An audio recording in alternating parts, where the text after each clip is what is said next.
Assalamualaikum warahmatullahi wabarakatuh. Halo semuanya, perkenalkan nama saya Ahmad Zikri, mahasiswa jurnalistik UIN Syarif Hidayatullah Jakarta. Pada video kali ini saya akan membahas dan menjelaskan tentang teori agenda setting yang digagas oleh Maxwell Combs dan Donald Shaw untuk sebagai tugas mata kuliah teori komunikasi massa yang diampu oleh Bu Vita Faturrahma. Mari kita bahas. Nah, sebelum membahas teori agenda setting, saya akan membahas tentang apa itu komunikasi massa. Komunikasi massa adalah proses penyampaian pesan melalui media seperti televisi, radio, surat kabar, atau platform digital lainnya kepada halayak luas yang heterogen dan anonim.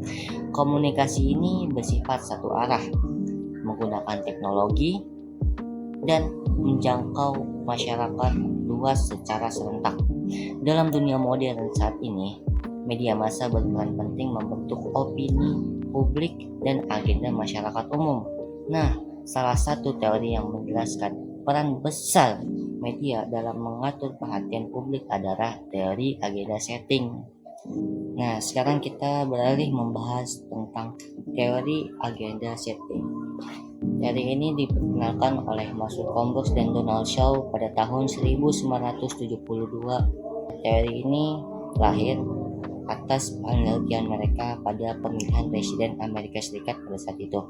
Mereka menemukan bahwa isu yang paling sering diberitakan oleh media pada saat itu seperti ekonomi dan keamanan itu juga menjadi isu yang paling dianggap penting oleh masyarakat umum. Dari situlah lahir gagasan bahwa media menetapkan agenda publik melalui penentuan topik yang diangkat oleh media itu sendiri. Next ke pembahasan selanjutnya, yaitu apa itu inti dari teori agenda setting.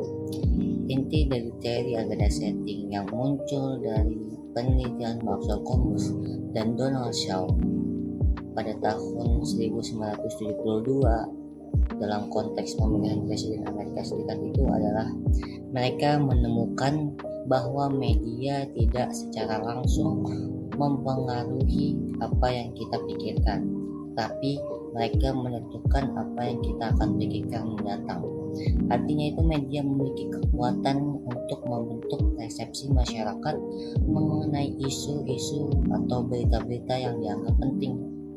Ketika media terus menyoroti dan terus menaikkan isu-isu atau berita-berita tertentu, maka masyarakat otomatis akan menjadi menganggap berita atau isu itu penting meskipun mungkin ada isu atau berita lain yang tidak diangkat yang sama pentingnya seperti berita yang diangkat tersebut.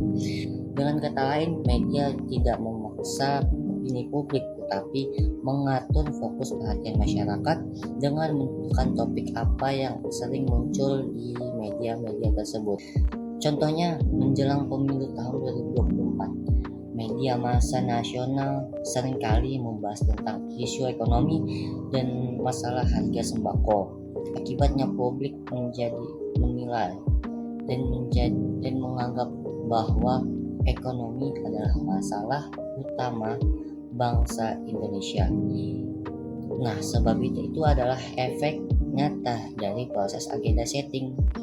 Proporsi utamanya adalah media menetapkan agenda publik dengan menetapkan dan menentukan isu apa yang sering tampil dan paling menonjol pas diberitakan. Nah, lanjut kita selanjutnya membahas tahap teori agenda setting. Teori agenda setting ini menjelaskan bahwa pengaruh media terhadap masyarakat terjadi melalui tiga tahap.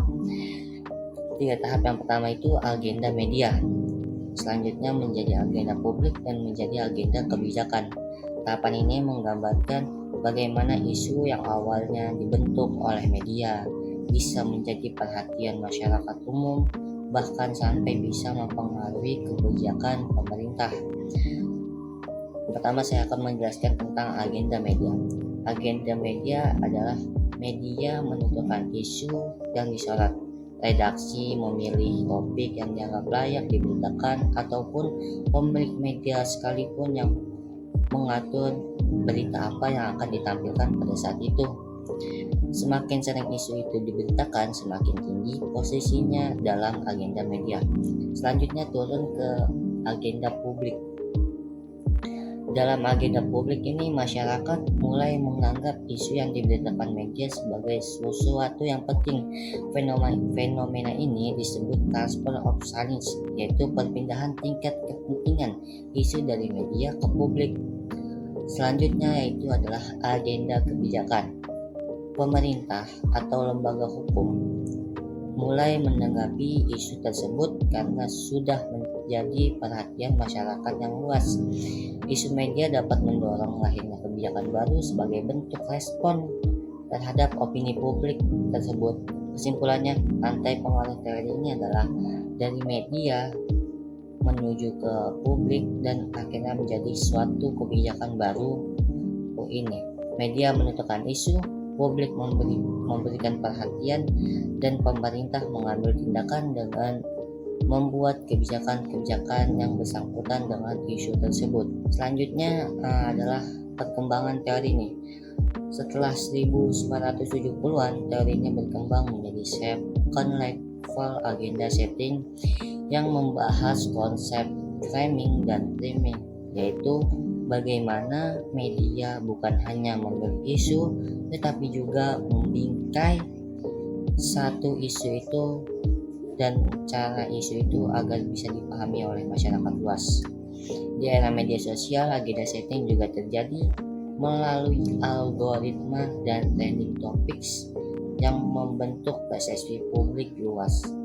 Dalam teori ini kita belajar bahwa media memiliki kekuatan yang sangat luar biasa dalam menentukan arah perhatian publik, bahkan hingga kebijakan-kebijakan baru yang muncul akibat agenda setting ini.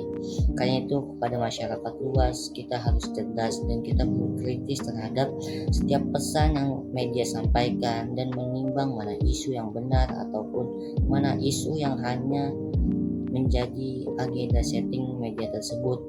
Mungkin itu saja yang dapat saya sampaikan. Terima kasih telah menyimak sampai akhir. Wallahu a'lam bishawab. Wassalamualaikum warahmatullahi wabarakatuh.